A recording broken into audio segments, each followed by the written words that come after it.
Hello everyone, সকলোকে welcome জনাইছো YouTube channel happy home আসামলৈ।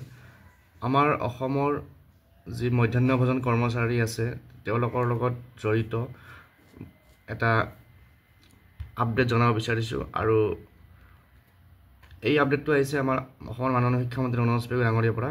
তো ইয়াত কি লিখি চাওঁ, আজি জনতা হ'বলৈ অহা সদৌ অসম মধ্যাহ্ন ভোজন কৰ্মচাৰী মধ্যাহ্ন ভোজন ৰান্ধনীৰ সহায়িকা সন্থাৰ এটি সজাতি দলৰ সৈতে মিলিত হোৱা আৰু অক্ষয় পাত্ৰ ফাউণ্ডেশ্যনৰ সৈতে তেখেতসকলৰ কৰ্মনীতি সন্দৰ্ভত উত্থাপন কৰা বিষয়ত মত বিনিময় কৰা। অৰ্থাৎ অক্ষয় পাত্ৰ ফাউণ্ডেশ্যনক যে আমাৰ মধ্যাহ্ন ভোজনৰ ব্যৱস্থাটো যি সমৰ্পণ কৰা এটা বিষয় এটা চলি আছে, গতিকে এই সম্পৰ্কত তেখেতে মধ্যাহ্ন ভোজন ৰান্ধনীৰ সহায়িকা সন্থাৰ বিষয়ববীয়াৰ লগত আলোচনা কৰে আৰু প্ৰতিনিধিবৰ্গক জনাও যে মধ্যাহ্ন ভোজনৰ সৈতে জড়িত ৰাজ্যৰ সকলো কৰ্মচাৰী পূৰ্বৰ দৰে কৰ্মৰত হৈ থাকিব।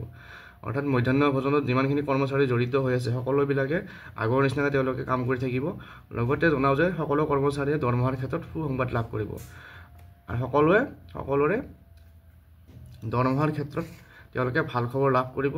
এই কথাখিনি যেতিয়া মধ্যাহ্ন ভোজন ৰান্ধনী আৰু সহায়িকা সন্থাৰ বিষয়ববীয়াসকলে অসমৰ মাননীয় শিক্ষামন্ত্ৰী মহোদয়ক লগ কৰিছিল। তো এয়া দেখিছে সভাৰ এখন ফটো। গতিকে নিশ্চয় ইয়াৰ পৰা আমাৰ যিসকল মধ্যাহ্ন ভোজনৰ কৰ্মচাৰী বা ৰান্ধনী সহায়িকা আছে তেওঁলোকৰ মনত উৎসাহ লাভ কৰিব।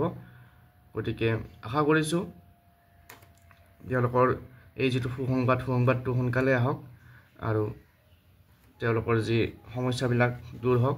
গতিকে আজিৰ ভিডিঅ'ত এই তথ্যখিনি আপোনালোকলৈ আগবঢ়ালোঁ, কাৰণ এনেকুৱা ধৰণৰ আপডেট মই দি থাকোঁ। গতিকে যিসকলে যদি চেনেলটো আপোনালোকে নতুনকৈ চাইছে ছাবস্ক্ৰাইব কৰি ল'ব, শিক্ষাৰ লগত জড়িত এনেকুৱা ধৰণৰ বিষয়বোৰৰ আপডেট লাভ কৰিবলৈ।